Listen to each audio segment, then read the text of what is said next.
Hello again, everybody. This is Dan Clouser, and welcome back to the Journey My Mother's Son podcast. Today I'm joined with Robyn Robleto, who is a fellow nomad. She's actually been doing it longer than we have, and I'm really excited. I love getting other full-time RVers on the show, and vast majorities from those with families to just couples and their dog and their pet or whatever. But you know, Robyn and her husband have been doing it for quite some time, entering their seventh year. So they really doing it before it blew up, so to speak. So, Robyn, thanks for joining me today. Thanks for having me. I'm excited to be here. And we're actually almost starting our ninth year. We're about to start our ninth. Can you believe that? I feel like time flies. That's right. It's 2015. Yeah, 2015. Yeah, my math is messed up there. Yeah, So thank you for correcting me. But and you'll actually see that Robyn isn't in an RV today. She can talk about that a little more if she wants to. I don't know if we'll go down that road or not. But before we get started, though, just introduce yourself in your own words, Robyn. Who is Robyn today? Yeah. Robyn today is a world changer. I'm like, my purpose, it's Nomads with a purpose, but my purpose was first to really get to enjoy parenthood and get to know my kids on a very deep connected level. And now it's to encourage others to experience life through more fulfilling relationships, through more meaningful relationships, and kind of healing the world trauma that we're experiencing right now. So I have 5 kids. In 2015, when we started, my oldest was 15 years old. Then my next one was 14, 11, let's see, take away 4, 7, and 5 years old. And we, in 2015, we just said, we first started off that we were renting a house in Coronado, California, a beautiful spot. And we had this gorgeous house that overlooked the ocean. And we were surfing every day. And it was great, but the person wanted their house back. And we already had an RV that we would travel in occasionally, but not nearly long enough. So I tried to be really practical. I said, Victor, my husband, can we just live in it for a few months and then we could take more road trips? We'd save money. We'd get to enjoy our summer more. And by the end of those 5 months, my husband looked at me as we were coming back across the Oregon-California border. And he's like, I can't put you back in a house. You're too happy. You're going to be miserable in a house. So we just kept going without really a plan. And we're still just going without a plan 9 years later. That's the short end of it. Yeah. I love the concept of, without a plan, because that's part of the beauty of this lifestyle is without a plan. Now we're actually in a unique position here in 2024, Sandy and I, because we do have a plan. We know where we'll be, for pretty much the bulk of 2024 up until, the beginning of December, which is very rare for us. Normally we're, a couple weeks, maybe a month out ahead of time. I'll do book signing tours. So if I'm in the middle of a book signing tour, I kind of know where I'll be for a couple weeks or a month or so. But the freedom of being able to kind of wing it, I think, is the beauty of this lifestyle. So you know, was there anything in the back of your mind when you said to Victor, let's do this for a couple months of, well, if I can get him to do it for a couple months, maybe he'll do it forever. Like, what was your plan when you brought that up? 100%. We even have a video of that first. Let's see. So we moved into our RV on April Fool's Day, 2015, and we're in Bryce Canyon. It must have been about mid-June, and I remember us filming an interview with all the kids sitting around the campfire, and I'm asking them, well, what would it be like if we just lived like this all the time? Who's happy? How is everybody? And my husband, his face on the video is just so mad. He's just, I'm not entertaining this. This is ridiculous. We opened a business when we were very young. I was 20, he was 22. And we kind of bypassed those early years of travel or adventure. We went right into opening a business, having kids. And so it was all he knew was to work hard. And so just being away from his business for a couple of weeks was really really, really hard for him. So I think all along, I knew where this would go to, but it's been a nonstop battle. It would probably be really interesting for you to get him on to share his story, because it's such a different journey. Now, only now are we like on the same page of, this RV lifestyle is amazing, but I'd say it took 8 years before he liked it. Wow. Or, Wow. Yeah, I would love to have him on the show. So we can talk about that after we're done. I mean, Um, it's just the big but thing for men. It's such a, I think you have to have a very unique life journey or perspective, because in so many ways it rattles your root chakra. Your root chakra is your safety and security. It rattles like that sense of unknowingness or self-worth. And for him, it was hard, especially if you don't have a digital job. Today it's different, but in 2015, 20 to 2019, digital jobs weren't so accepted. yeah, And so we were really looked at as if, kind of, he would say, it's lazy. You're lazy. Like, you just want to play. You want to, it wasn't. Now it's like, wow, of course you can be a digital nomad. yeah, So yeah. It's definitely, the landscape has changed as far as the way that you can make a living while on the road, for sure. So you guys were definitely ahead of that curve, without a doubt. And yeah, I'm we sure we quite tested a different. lot of pain points, that's for sure. And then on top of it, we did in 2016, we did 6 months abroad in Europe in tents and RVs. So that added a whole nother dynamic. We flew there in June of 2016, went through Norway, Ireland, and Germany in tents. And then we got an RV in the Netherlands for the rest of like 4.5 months. And we covered, I don't know, 10,000 miles. Like, we drove so much in those 4.5 months. So that was another, it was beautiful. It was amazing. It was really like life empowering, but he wasn't so much. He just felt like, oh my gosh, I have no work. I have no job to Right, go back to. What will I do? Who am I without my job? right, right. How are we going to replenish what we're spending now, and that sort of thing, Yeah. that constant cycle of yeah. So yeah, it's amazing. I mean, for me, it was my idea to do this. But it wasn't like a lifelong dream of mine. I mean, I'd worked in a position for 30 years I'd loved. Ran a youth nonprofit sports organization, absolutely loved it. Took a couple solo road trips in 2019 and kind of got this, aha moment. My mom did a similar thing back in the 80s, but she did it in a 67 Plymouth Valiant with the back, took the back seat out, put a sheet of plywood in there and a mattress, and kind of had this aha moment on those two trips that I'd taken of, wow, I think I just figured out why mom did what she did. Like, I kind of had an idea, and she had passed in 2005. But it was just this incredible sense of serenity of being on the road. And when I got back and I mentioned it to my wife, she thought I'd lost my mind. So she was not on board, but it didn't take her long at all. The first trip we took was, we started in Pennsylvania, we went down into Virginia and hopped on the Blue Ridge Parkway and did the whole length of the Blue Ridge Parkway, and she was sold. It was for the transformation in her from, very hesitant and, just kind of like, okay, I'll go along with this, to, yeah, I'm so glad we made this decision, was amazing how how quickly it happened. So I think it, for us, not doing it from a space of financial stability to begin with, I was very much like, I want to chase this emotion, this feeling of what I think life should feel like, but we didn't have the money to back the dream. We had to me, I always had the adaptability, the resiliency, I'll figure it out. But I think that's a big difference. That's what I'm seeing people who are doing it maybe at my age or younger. If you don't have, it's not like, oh, I've retired, I have this sum of money that I can choose how to pay for.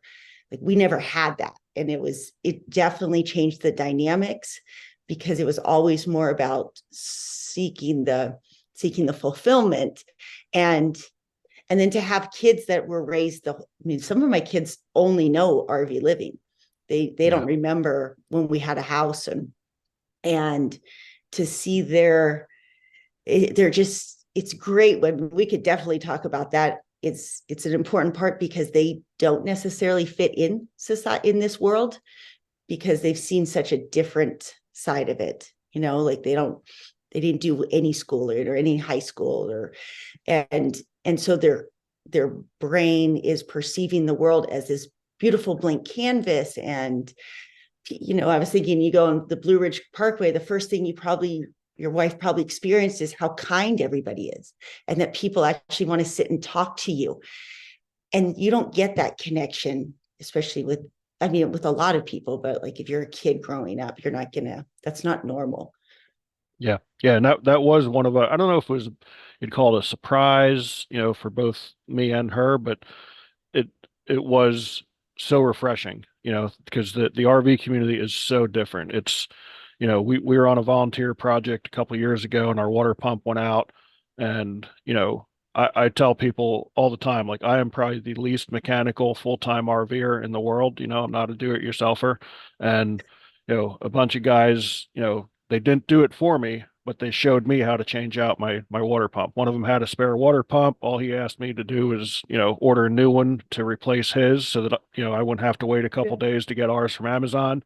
And they showed me how to do it. And, that's just not something you experience, in the quote unquote real world. It reminds me when I was a kid and, my mom would send me to my neighbor's house because we needed a stick of butter or something to finish a cake that she didn't have, or they'd come over to our house and ask for a cup of sugar or something like that. You don't see that nowadays. And that's kind of the way the RV community, and it's been so refreshing. So I can't even imagine, like you said, with some of your kids having that life, their entire life, or Yeah. do any of them, like, are any of them at a point where, okay, I'm ready to get my own RV, or it's like, okay, I want to go out and get a house, like, or are they Yeah, totally that's a sold good question. on the nomad lifestyle, or how's Yeah. that So working what? out? Uh, my oldest son was the one who I think he appreciates our lifestyle, but he did get to a point about a year ago when he was 23. He's just like, I'm just done. That's 7 of us in one RV. That's a lot, That is a a lot. lot.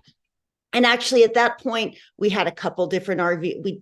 We would rotate through RVs. We have over the last 9 years tried renting houses along the way, but it just never works for me. It just does. I will rent a house and then I'll be like on the road and never there. And so I'm like, wait, why are we renting this house? This is silly. So he got to a point, we were coming out of Colorado in October, and we pull into St. George, and I really wanted a hot tub. It was like one of the RV parks that has a hot tub. And we get there and he's like, I really like it here, Mom. Can I stay? And we happened to have 2 of our RVs with us at the time. And so I'm like, yeah, here, stay in the big one so I don't have to tow it. And I'll take the small one. We were heading, I think, to San Diego to go surf. And he loved it. He was happy. It just felt safe, felt capable. And so he stayed. And then by about, we would just bounce in and out of there to see him, stay with him. Kind of, our lifestyle is just very dynamic. Sometimes we're out skiing, like right now. Sometimes we're chasing rock climbing. And uh, my third, my middle child, she started to want to stay there too over the last throughout 2023. She started finding a group of friends and wanted to dance, and then met a boyfriend. And now she pretty much stays there with him in that RV. And then my second oldest daughter, who's 22, she has her own RV too, but a lot of times just to save money, she'll just travel with us. Like, for example, today we're traveling on a ski road trip, and we were actually towing her RV and trying to tow it through the ice yesterday, and slid off and unfortunately crashed her RV. So that one's not going to probably get recovered. So I don't know, I'm sure she'll get whatever, pay out through the insurance and get another RV. But yes, she loves being nomadic. She will probably continue to be a nomad. One of the best things as a mom, one of the harder things has been transitioning to having adult children. I think having adult children is much harder than having young children, is getting them, like launching them, helping them find their way to launch in the world. And so for me, knowing that 2 of my kids are in an RV park in St. George with a community totally puts my mind at ease. The people that live there, it's like family. and everyone gets together. The people who run the RV park are like second parents to my kids. So that, yeah, that makes a much better peace of mind for Yeah. me. Yeah, we spent some time in St. George. It is a beautiful, beautiful spot. But yeah, it's tough. That's a tough thing as a parent. And I've mentioned this on other shows many times. But one of the things my mom had told me, she said, God only requires us to do two things as a parent, and that's teach our kids how to walk and teach our kids how to walk away. And the second one is a hell of a lot tougher than the first. And that, from the time she told me that, like, it is such a true statement because you want to protect them no matter how old they get. So you're kind of going into that, teaching them how to walk away phase, and it's tough. It's real tough for sure. Yeah, So I thought travel taught me a lot, but nothing prepared me for how hard this part is. I think the really nice part is that I never have to walk away too long. I feel like I walk away just for a healthy amount of time, just enough to be, because it's easy to be overbearing. It takes a lot more strength to detach, but you could detach so much that then it would be cold and then it'd feel like, you don't want to isolate them. So to hover in this neutrality of, I trust you. And it helped a lot for my oldest son. This summer he came to visit us while in the RV, and I just asked him, like, what do you need from me? What do you need from me? So that he's like, just support. And that was like a light bulb moment, because I thought, oh, support means, Mom, don't tell me what to do. Don't coach me through this. Don't judge me, really. And I think that was a big transition when I realized, like, oh, wait, I don't have to like he can do this. He can handle this. It was like him basically saying, hey, I got this. yeah, yeah. Um, Hey, I might fall, I might skin my knees a little bit, but I'll get back up. It's okay. So yeah, very, for very sure. cool. Very cool. So, you know, what was some of the reactions from your friends and family when you guys, you know, embarked on this adventure back in 2015? Yeah. See, I always think of my father-in-law told my husband, like, what are you, lazy? You don't like to work? That one comes back, because it was just such a foreign concept. Like, my husband's Mexican American. Most of his family lives in a 5 mile radius. This is not something you do. This makes no sense. And I don't think, I think now everybody kind of accepts it, but that certainly doesn't understand it. My side of the family too. I think they're much more accepting, but really truly do not understand why. Why would you want this? Like, why don't you want stability? I think they think sometimes they justify it in their minds that maybe we just remember from what's the Christmas Vacation My with cousin cousin Eddie, Eddie. cousin Eddie. I I was mean, thinking the I same thing. really think they look at us like that. Like you guys must be just so poor and lazy that you can't afford a house. And it's like we just choose to spend our money in different ways. Like we're very sports driven. So it's always hiking, rock climbing, mountain biking, surfing, skiing, snowboarding. It's always all of our travels revolve around what activity are we going to do the next day. So for us, it's like we just would rather, well, let's buy a mountain bike or let's buy skis. And there's a lot of us. So that's a lot of money. When you think about a $3,000 mortgage, I've always been just more prone to spend it on gear and good food. It's like if you spend your day together, using your body, enjoying the outdoors, and you get to gather together and have a really healthy big meal, laughing, sharing stories, like it doesn't get much better than that for us. Yeah. No, I agree with that completely. And I think that's just one of the things that,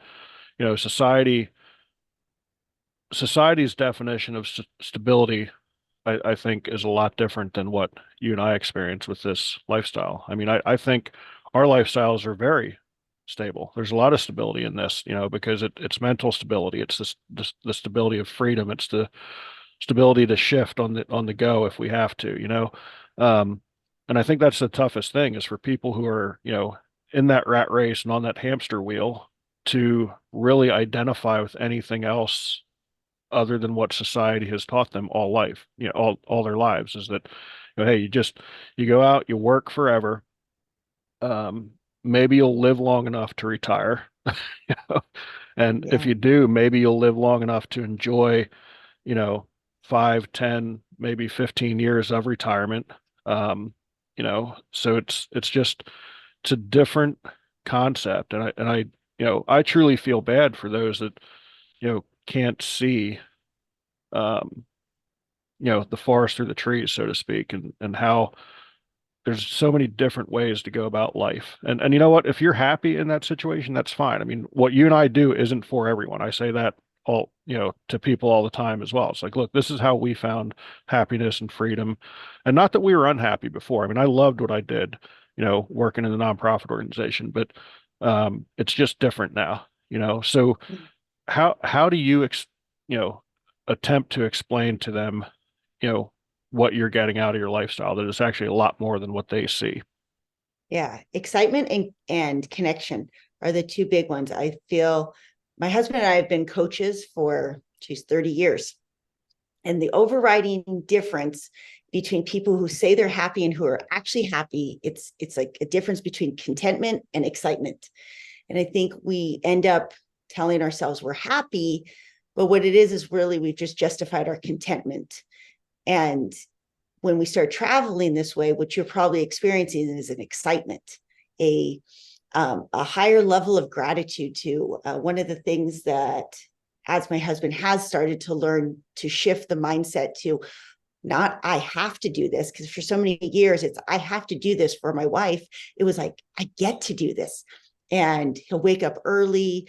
And a lot of times with living in an RV, if you're in an RV park or even a campground, any campground, a lot of times you'll go to the bathroom outside of the RV because so many people, and you just that silly simple moment of walking 100 steps to the RV when it's brisk and really cold and you're seeing the sunrise, that moment of filling your heart space with like, wow, I'm so lucky. Some people would look at that as, oh, you poor thing, you have to walk in the cold. You should, like, part of our safety and security mindset is wrapped around the fear of discomfort and fear of uncertainty. And so it's only through that's really what we end up chasing, is that feeling of excitement and gratitude, and getting to feel anytime you have more freedom of opportunity, freedom of choice. I think it adds to that level of excitement. What could be tomorrow? When you had your job that you were grateful for and you enjoyed, you also knew the next day that it was going to be predictable. You knew Yeah. what you were going to talk about, who you were going to see. And I think that's what people discover when they full-time RV, is that even if it's something simple, like you're going to run into somebody new while walking to the bathroom, and that conversation might spark a whole new shift in perspective of life. Because I feel like part of us being on this planet is about sharing stories. That's why we run a podcast. You're sharing Yeah. stories, Yeah. and being able to that's just feels like that's what life's more about, is connecting, is connection. So if I can connect to you, if I can connect to the stranger that I run into. Yesterday when we didn't talk about this on the podcast, but real short, we are driving out of Bend trying to escape weather. It's a real problem for us because we chase skiing, that we also have to chase or escape weather, chase good weather. And we hit an ice patch on the highway and slid off the road, and we hit a bump. And so our trailer flipped over on its side. And right away, it's 5 o'clock at night, which I kind of knew better than to even drive at that time, but we had a short window of good weather. And right away, I think traveling has made my problem solving skills even faster. Right away, I put somebody on, okay, Victor, flag somebody down, try to get somebody, see if we can find bolt cutters, or hammers. We needed to basically, the tow chains, when the trailer flipped, the hitch came undone, but the chains were so tight that our truck was stuck to the trailer. And first thing I'm thinking, like, okay, I can leave the trailer, but we need to get to somewhere warm fast. And so we were flagging people down, and 3 different people stopped. We had no self-service too, which is always a bummer to be in dead spots. It happens a lot. Um, I got somebody with a phone. Then we got somebody stopped who had a Leatherman because we couldn't get to the toolbox in our RV. Good reminder to keep your tools, I guess, in the truck bed. Someone with a Leatherman, somebody, and so like we had 4 people stopped, and we're all helping us get the chains off as fast. One person stopped and gave us the idea to basically jack up the base of the bed of the truck from underneath. I would never have thought of this. So my husband had to lay in the snow. It's freezing cold, jack up the bottom just to release a little bit of that tension. And then the other guy's hammering away with the Leatherman to get the pin out of the little chain. And so, yeah, it took us about probably 45 minutes. My kids, like, luckily rock climbers, they scaled up the side of the RV to drop into the door and pulled out all of our clothes and just enough Wow. food to go have a meal. I mean, it really, it was silly to capture the whole thing, but just capturing that, it was something out of like Amazing Race where you're like, all right, boom, down we go. The thing is like, that was not our first rodeo of that. We've had hardships like that happen many times. And so you just get really good at solving the problem as fast as you can. In retrospect, shouldn't have been in that problem to begin with. I should have waited out the weather. Lessons will be repeated until learned. Yeah. So Yeah. Well, it's, but I think, the beauty of that story is like this happened last night, the night before we're recording this show. And like your attitude, like many people who that happens to, like it ruins their next month almost, and the fact that you can smile about it and chuckle about it and understand that it could have been so much worse, I think is a testament to the lifestyle that we live, I mean, it's just amazing that you can kind of keep that positive attitude with, what you went through not that long ago. yeah. I mean, what good does it do for us to uh, just do a simple victim versus creator mindset? You just control the things that are in your reality, that are actually Yep. something you can control, and you put your 100% effort to it. Like, obviously, in that case, I go, oh, all the things. I mean, I could easily beat myself up for if I was driving a little slower, if I hadn't even been on the road, if all of those things I can. But instead, I'm like, well, that was in the past now. What can I Yep. do about that? All I can do is do better the next time. Now it's out of my control. Yeah. And then you find the gratitude again. It's really just a function. Maybe because we travel and we've got to experience so much excitement and so many beautiful moments, maybe too, because we're a little bit more connected to nature. You know, you you actually flex the heart muscle of gratitude. You get good at being grateful. And as long as you're always good at being grateful, then you can recognize how obstacles always present opportunities. I feel like when we were driving away from it yesterday, I thought, my daughter was really upset. It was her, she's worked so hard to get this trailer, and I don't know, because it's, especially since it's a new trailer, I don't know how the insurance will end up working out. If like it might not work out to our favor this time. But I told her, like, it's we get far enough down the metaphorical road of life, you always look back and go, oh, I see now why that thing happened. Yeah. And if you always have that perspective that, oh, this obstacle was this opportunity. And so I guess you're just choosing, right? It's just a choice to which way do you want to see the world. Yeah. I love that because, like you said, there's nothing you can do today to change what happened last night. It's all about how you change your reaction to it. That's Yeah. the goal.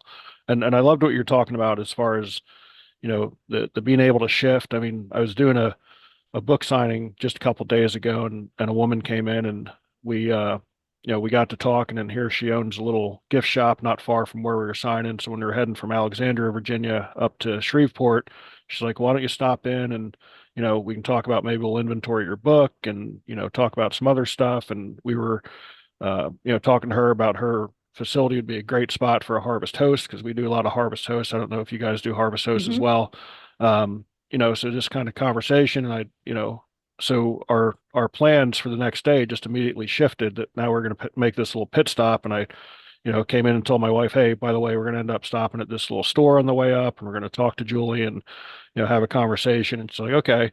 Another time I was doing a book signing and a couple came in. Actually, the wife came in and they had just started full-time RVing like a month prior to this. And we had a conversation and she's like, well, man, we would love to, pick your brains. You guys have been doing it for, over 3 years now.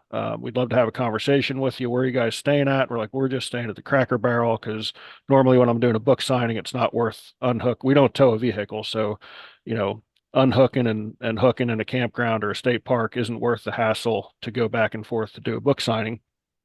And she's like, well, do you mind if we, come over and have dinner with you guys at the Cracker Barrel tonight after you're done signing? And I'm like, yeah, no problem. So I'd let my wife know, hey, we're having, you know, uh, dinner with this couple we've never met, and we They're sat down and there. had Yeah. had dinner with these people, and we ended up closing the Cracker Barrel. We were the last four in there, and just had again, you sit down with people that you don't even know, and you feel like you've connected with them for your entire lives. And we were in there for like 2.5 hours just talking about life and full-time RVing and what, sent them on their journey. And, it's just very cool to, you mentioned a couple different times about connection. And I think that's the big thing in this world where, you know, we're so polarized and are constantly being told about our divisions and the things that make us different. If you just take the time to connect with other human beings, I think you're going to find out that you have a whole lot more in common than what you don't, regardless of what mainstream media, wants to tell you. So I love the fact that, that's something that you truly recognize as well as one of the incredible benefits of what we're doing in this, in this lifestyle for sure. Yeah. And that's been really what I'm seeing is my journey is at first I started this from a very selfish space in like, I want to see things, I want to do things, and I want to be with my kids. And because I've been gifted that journey, now I get to be at the space where I can really give out and I would have in 2020 been one of those divided, angry, scared, and recognized that it was just from a space of fear that now I can talk to people and just be like, we are all the same. The amount of interconnectedness I feel now from all of our travels is it's so huge. And I do really think there is a shift going on in the world. In the last few years, I can feel it when I travel. It's like we would have come through Bend maybe in 2020 and 2021, and I would have possibly judged like, oh, everybody's like this and they think this way and they're wrong. And it was just a process of working, of just having enough life experience and getting down that road far enough to look back and go, oh, wait, we're actually all the same. We all want the same thing. We just haven't been given the same opportunities. We weren't taught the same beliefs. Like obviously your mom instilled in you some really beautiful beliefs. My husband, he was instilled a lot of fear, like you're not capable, you're not worthy, you're not allowed, there's limitation. And so now for me, at least, I can shift my perspective to, oh, wait, they just haven't had the experience of life that I have. And then I can do it from a space of kindness and compassion instead of anger or feeling that there's this sense of lack. So I think that's where we're seeing in the world as far as Yeah. the divisiveness. It's just stemming from a sense of lack instead of self-perpetuating the abundance. That's what we feel like in RVing, I think, is that there isn't a shortage. There's always somebody who has a water pump.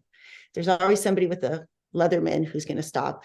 And then when you realize, don't you think we grow up too with this idea that we have to be self-sustainable ourselves? Like we have to, for a little while in 2020, we tried renting a house on a big piece of property with that concept of, okay, we're going to become self-sustainable. We're going to have all of our cows and our garden and our fortress and all of this. And it only took me 6 weeks to go, if I stay here, communism wins. This is not the way of the world to be this isolated. Like Right. we have to build communities. We can't do it by ourselves. Yeah. And whether the communities in land or I think through RVing, I think there's amazing communities out there. Yeah. Yeah. And it's so true. I mean, even, our very first year of RVing after we did the Blue Ridge Parkway later that fall, we went up through New England, to see the foliage and everything. And we get into a campground we didn't stock up on supplies. My wife was taking a nap as we were getting in, and I was like, ah, you know what? Normally we always stock up. And I was like, I don't want to bother her. She's sleeping. She's restful. She looks beautiful, you know. So I'm like, we'll get stuff at the camp store when we get to the campground. We don't need that much stuff, you know. And again, this was in 2020, so um, we get into the campground and we realize that the camp store is not open yet. They're still pretty much shut down from COVID. Um, so threw a little wrench into it, and we uh we asked the guy for, you know, if we get some firewood. He's like, ah, this time of year I don't sell firewood because I need as much firewood for my house to get through the winter. So again, we're like, okay, no big deal. And then he kind of shifted because he's like, you guys don't tow a vehicle. He goes, you know what? I'll sell you a couple bundles of firewood, but you know, just don't let anybody else know. We're like, okay, no Yeah. problem. So we get into our campsite. He brings over two bundles of firewood, and I guess he then went over to the people two sites away from us. There was nobody in between us. Because I guess he had just told them they couldn't get firewood from him. And he kind of explained, look, I just want to let you guys know I gave them firewood because they don't tow a vehicle. So the next day, we're just sitting there kind of hanging out in the RV, and we get a knock on the door. And here it's, you know, the people who he had just told that he wouldn't sell them firewood, um, come up, and you know, we open the door. We're like just kind of curious, like what's going on, you know. And the woman's like, hey, we know you guys don't have a tow vehicle. We're heading into town. Do you need anything? We'll be happy to pick it up for you. And my wife's like, you know, actually we do. We need milk and eggs, and you know, kind of like the snowstorm stuff. It seemed like, you know, but it was like Yeah. three little things. And you know, then they even said, "Do you want us to pick up another bundle of firewood for you while we go in town? Because there's a place in town that they could get it." And you know, we were like, "Yeah, sure." So they grabbed like three or four things for us, and you know, we gave them the money for it. They came back, and then we, you know, ended up standing there talking, you know, for later that night for, you know, probably an hour and a half or so. And again, it was just that incredible feeling of community. You know, like they didn't have to come over and check on us and see if we needed anything. They didn't know we needed anything. It was just out of the kindness of their hearts. They came over and said, hey, we know you don't have transportation to get into town. This is kind of a remote campground. There wasn't a lot around. And it was just, you know, that was like our first really, you know, awesome feeling of, wow, this is a pretty special community that we just became part of, you know? Yeah. Um, my daughter and I run a coaching platform, Be the Hero. And it's interesting how, okay, so if I go back, actually, let me think of how to succinctly say this so I don't ramble too long. What I personally see in the world is a generational self-worth crisis. Like we don't feel worthy. And so we end up in this space where we limit ourselves. We stay in the rat race really because of that. We're trying to always prove ourselves.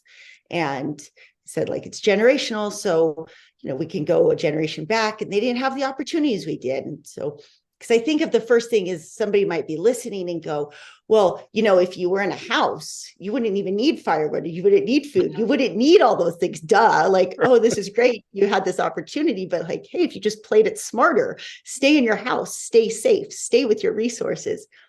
But then we're missing the whole point of humanity is connection and stories. Like where we lose this because we lose touch to what it feels like to be human, and that is like our self-worth. Feeling human is what defines us. And the people might think, gosh, you know, we need to stay in this rat race to provide this huge house where we keep all of our supplies and resources stocked up at any moment's notice. But then all of a sudden we wake up day in and day out. And we're like, is this it? And before long, we're like, why am I on antidepressants? Why am I on anti-anxiety? Why?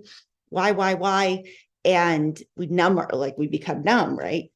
So in the end, travel kind of becomes our expression of self. It becomes we travel because we feel like we deserve to feel this connection with people. We deserve the stories we want. It's definitely something that lightens, you feel alive when you're in those situations. That's the Yeah. simpler complex but simple way to say that's what you felt like all of a sudden, is that self-worth crisis is this lack of feeling seen and heard. And all of a sudden you're in a campground like, wow, somebody just saw me. They saw me. I must be important. I feel important because you saw my need and you reached out to me. And that's the simple way, if I coach parents especially, but I think most of our kids truly don't feel seen and heard. Like most kids in the world, parents are so busy. Before we even started road tripping or traveling, I had homeschooled my kids anyways. And I would tell my husband all the time, homeschooling is not about homeschooling. It's just listening. My kids would talk all day long, and just being able to share their ideas and their thoughts and their feelings and what they're excited about was that was the schooling. And so what I see is kids today, they're on all these devices and they're just taking things, information in, and nothing's coming out. It's not this freedom of expression, freedom of Right. creativity. And so they end up not understanding, why does my kid have anxiety? Why is my kid not doing well in school?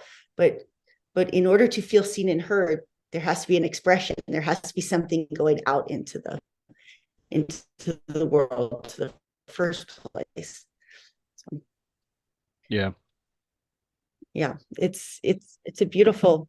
We're in a transition. We're waking people up slowly but surely. Yeah. I love it. I love it. So tell me a little bit about, we didn't talk a whole lot about this, but on Instagram, your website goes by Nomads with a Purpose. Where did that come about? Hmm. It's a really good question, because initially I think we were in Costa Rica in 2016.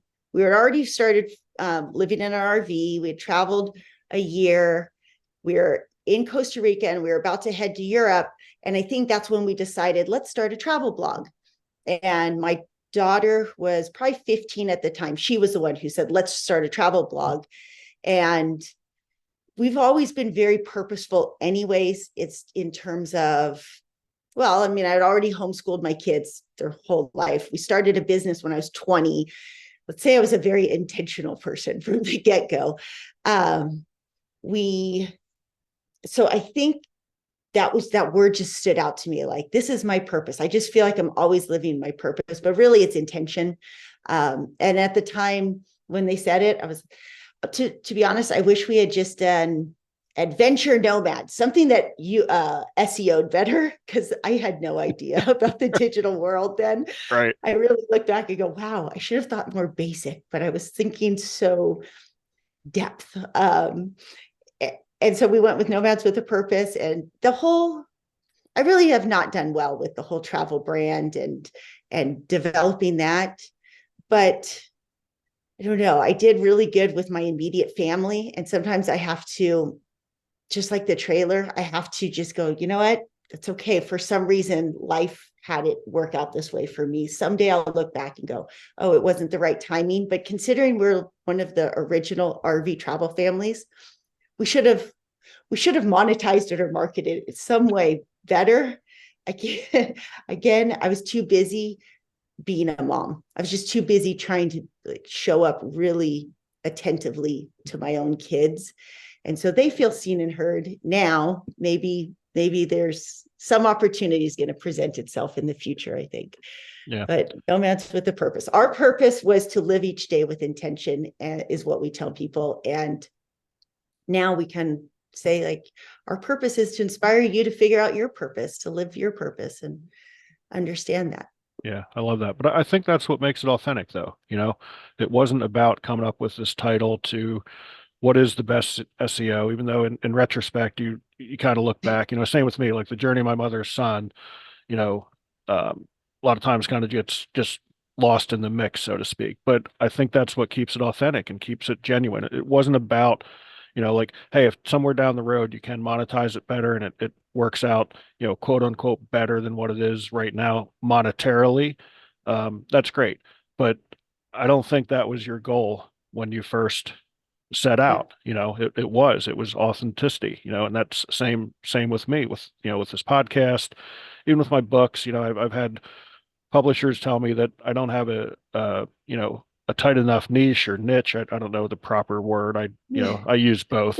Because I've written children's books, I've written memoirs. One's about my 30 years of coaching, baseball and teaching life lessons through the game. The first volume of The Journey of My Mother's Son is our, first 18 months of being on the road and the 6 months leading up to selling everything. So it's like all these different fragments. And people say, oh, you need to have a tighter niche, and you'll attract more people. You'll be able to monetize better. It's like, that's not really the point. I mean, I want that. I want to, at the end of the day, I just need enough gas to get from here to Lake Charles in a couple days, and You're right. Yeah. to have dinner and all that sort of stuff. I don't need to have a huge balance in my bank account when I die. If that does happen, that's great. It is what it is. But I think that's what keeps, people like us authentic. And if it comes, it comes. We're grateful for it. We'll make the best out of it, and we'll probably end up, um, you know, spending that money on stuff to keep us even more authentic and genuine at that point. One, yeah. So Absolutely. Oh man. Yeah. Triggered so many things. So, the irony is that I think it's funny that I've written many books that I've never done nothing with. Many, they're just sitting there. publish It's them, fun. Yeah. publish them. I'm Well, telling you. I shouldn't say that they're not published. They're kind of self-published, but unless you go out and market them yourself, you're not going, they're figuratively just sitting there. And yeah, it's funny. I go, oh wow, the universe conspired right there. The universe is reminding me a valuable lesson again. So that's great. Yeah, it's all about and evolving that. Like there was a time when that was my only drive, was to get from point A to point B with enough gas money and food money. And then I don't know, I do feel like I'm in this transition just because the world shifted so much. But, oh, well, it's a little bit more about getting this message out, or maybe it's more of learning how to connect. It's a really actually a healing journey, but it's interesting how it's so much about just reconnecting and evolving with your own authenticity, and Yeah, who you are today might be someone different tomorrow. absolutely. Absolutely. That's why I always, that first question I ask all my guests is, who is Robyn today? Because that is always a different answer than who we were, you know, yesterday or last year, last, 5 years for sure, because we are always evolving. Like we are in constant, flux of change for sure. Yeah. And I don't think everybody recognizes that, but we are No. constantly changing and all the time. So you guys also do some retreats. Do you want to talk a little bit about, about that, how that came about, and Yeah. what kind of like what is the goal when you do those retreats? Okay. Um, Definitely for authenticity and connection is the goal. We do these retreats because for so long, everybody always wanted to do things with us. And we do need money to get from point A to point B. And so, well, everybody says, I want to do these things with you and tag along. And there got to be a point where we really should just be hosting retreats. Um, it's a slow evolution because marketing is not my best skill set at Same all. here. Problem solving when trailers flip, I'm great at that. Flat tires, oh my. If you have flat tire, you want me to be the first person there on the scene. But marketing is just not my forte. And so we've always known. In fact, I still have this vision that we will be hosting conventions, like huge conferences in Vegas, where people come from all over the world for these weekend conferences where we teach people how to heal, how to be healthy, how to find your authentic self, how to communicate in a way that makes you connect with people. That's just we're great at it for ourselves, so we're teaching it to other people. And with adventure, it's such a great way to bridge that gap, because nothing teaches you self-worth than having to step outside your comfort zone and face your fears and overcome them. When you prove yourself, the only reason our family's the way it is because we, for so many years, did hard things, pushed to the point where you think you can't go on and kept going, or took risks and succeeded. There were some failures, but took risks, whether it's in rock climbing or backpacking trips, just driving. When you finish something hard that you were driving, you wanted to do it to begin with, as opposed to, say, you're in the school system and you're like, oh, making this thesis paper was really hard. You're not doing it because you want to, you're doing it because you feel like you have to. And so when we do hard things, you build courage, you build resiliency. Nothing makes you feel more worthy than doing that, to me. So we do these retreats where we simultaneously take people a little bit outside their comfort zone, nothing extreme, but just enough to be like, oh, wow, it's that feeling of, I did that. I am more capable than I thought I was. And then simultaneously, we do deep breathwork sessions with people, because in 2021, my husband was still not excited about RV living. We'd been at it for 6 years, and we went to a kind of a retreat thing. I'm trying to think what you would call it, but it was a gathering. And one of the sessions, it was a consciousness gathering. So a lot of the talks were about healing and how to navigate this post-COVID world and self-sufficiency and things like that. And one of them was a holotropic breathwork session. And you basically, 200 of us lay down and did this deep, we had done breath work before. I mean, we did a lot of yoga and meditation, but this was different.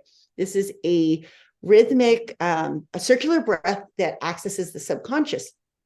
And hour and a half later, my husband finishes and he's like, okay, something just happened. Something just changed in me. And he had a lot of trauma growing up. He grew up in poverty. That is really why he never enjoyed RV travel. It's just there's so much fear from the trauma. And so that changed from then on. I mean, it wasn't like 100% change, but it was a gradual change of like, oh, there's more to me than I realized. There's something else going on. And so now that's a lot of what we do, is just do these amazing breathwork sessions as we travel with people, because how can just a breath in and out change your life? It's crazy, right? You don't have to do talk therapy. You don't have to necessarily change, although you do start to change. So our retreats are adventure, breath work, a little bit of understanding your soul and your soul's purpose. We teach, I know a lot of people don't like the idea of crossing over religion and astrology, but there is a lot to be said for what your soul's purpose is based on the energetic imprint of when you were born. And so we combine those three things, and amazing health too, like food, how to eat right, and help people, because being healthy is a really important part of being able to continue to enjoy your life. Yeah. Yeah. So it's one thing for you guys to kind of discover all these things for yourselves and, Yeah. improve your lives, but what was it that made you want to, give back and, help others as well? Because that's really what you're doing, is you're giving back. It's like you guys have discovered this through, what you're doing Yeah. at the retreats. What was it that was like, we want to help other people as well to get more fulfillment out of their own lives? Yeah. I think that was just, my soul was just born that way, because I've always been a coach. Well, as long as I can remember, I was the oldest of four. So I was always nurturing my kids, or my siblings, I mean. And then by the time I was 15, I started as being a gymnastics coach. So I was always nurturing kids there, had kids really young, always nurturing. But there's an example of where it could just be your soul's imprint with astrology. Is I have 4 placements in Cancer. So maybe it's just, I was just born as a nurturer. My husband he started dating me when he was 19, and he was into lifting weights. And so naturally our business when we opened was about coaching people for lifting weights. And I think, I don't know, to me, it's not something you learn. It's something you just are. I don't like, to me, it's just one and the same. Like, why would somebody not want to always help others? Yeah. And I mean, if anything, because of that,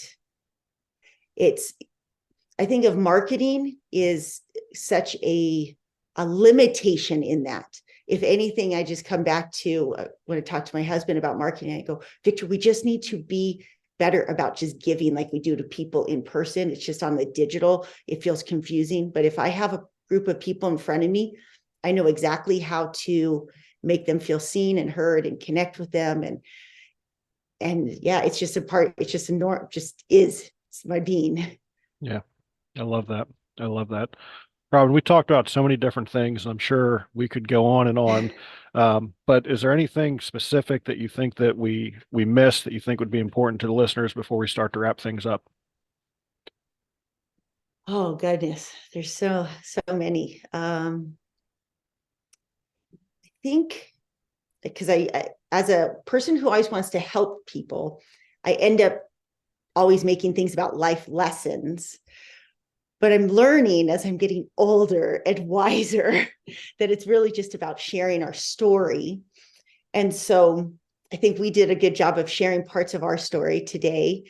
So if I combine the two, the lesson to the listener is to get really familiar and really comfortable with your own story, because really life is just a hero's journey.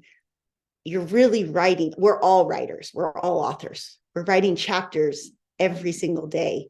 And it's really about choosing and being more intentional about that next chapter based on your own values. It's your own intrinsic self-worth that you want to perpetuate, as opposed to the extrinsic is that rat race, the self-worth through the car. And I think of like my love-hate relationship with Instagram. If it wasn't for Instagram, you wouldn't have found me. But Instagram's also limits me because I have a tendency to open it up and just see where I'm failing. And I don't like that feeling. And so I have to wear so many blinders when I show up there. So it's your story makes all the difference. And the number one story is the story we're telling ourselves. So Yeah. being able to, for me, I have to constantly tell myself like, well, what's the story I want to live by today? And then believing that, mainly this idea of the quantum field, we don't have to get into it, but this, like the quantum field connected you to me. And that it's just that waking up, it's kind of like the laws of the universe are different than we thought that they were. And through travel, I've gotten to learn. My story is that through travel, I've learned firsthand that there is something magical beyond what we're told scientifically exists in the world. This is a pretty, I mean, I joke that we live in a sim, but like it's a kind of a magical sim regardless when we allow it to be. And Yeah, I love that. I love that. So, Robyn, how do people get a hold of you if they want to reach out to you about the retreats or coaching or, any of the stuff you guys are doing? How do they find you on the internet? so the easiest way is to just go to nomadswithapurpose.com, and that branches us off to all sorts of different places. But yeah, nomadswithapurpose.com, or on Instagram at nomads with a purpose. Excellent. So, Robyn, that brings us to our final question. As you know, the subtitle of the podcast is Many Little People in Many Little Places, and that comes from the opening lyrics of a Michael Franti song, Gloria, which go, when many little people in many little places do many little things and the whole world changes. What's one of the little things that Robyn does on a daily basis to make the world a little bit better place? Oh, this is easy. I make eye contact and smile at everybody. I think like that, if we all walked through life, the grocery store, the gas station, and made eye contact and smiled, bonus points if you say, hi, how are you? We'd live in a totally different world. It's communication that makes our world so amazing, and yet we don't communicate anymore.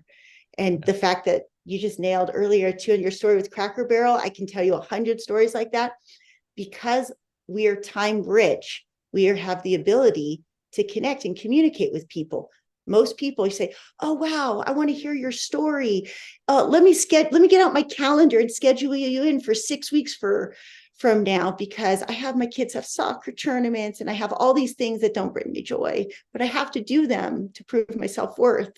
When in the end, if we just made our life simpler and we're able to stop and smile and actually ask, hey, how are you? Who are you? Yep. It'd be different. Yeah, I love that. It's funny, my book signings I do most of them in grocery stores. So, it's not like it's an advertised event where, people are coming there specifically to have their book signed by me. It's just literally luck of the draw. I've got a table there and people are walking by. So, generally I'm just standing there saying, "Hey, how you doing today?" And smiling at them and that sort of stuff. And I always go back to the fact that, regardless how many books I sign or sell that day, I probably made, 1,000 people smile and say hi and nod their head to me and, ask me how I was doing just by that little interaction as well. So I love your answer because that is so important to just, smile, make eye contact and say hello to somebody. It makes such a big deal because again, we live in this polarized world where people don't don't want to make eye contact, and it's kind of funny some of the reactions I get because you can tell people walking when they're coming near me, like they're trying to look at their phone, trying to do everything to avoid eye contact. And I'll still say, good morning, how you doing, that sort of stuff. And then they, kind of forces them to look up and say hi. So it's kind of funny the reactions you get. You need a sign like, you don't have to buy a book, just smile and say hi. Yeah, yeah. So anyway, Robyn, I really appreciate taking the time. I hope that someday we'll actually meet up on the road. That would be awesome if our paths cross for sure. And for folks out there listening, be sure to check out my other podcasts and blogs at journeymymotherson.com. While you're there, be sure to pick up a copy of one of my books. Again, Robyn, I really appreciate it. I wish you safe travels. I wish that everything with the RV here is resolved the best it can. And like I said, I definitely hope that we run into each other, down the road somewhere. Me too. Thank you so much. You Appreciate bet. being here. You bet.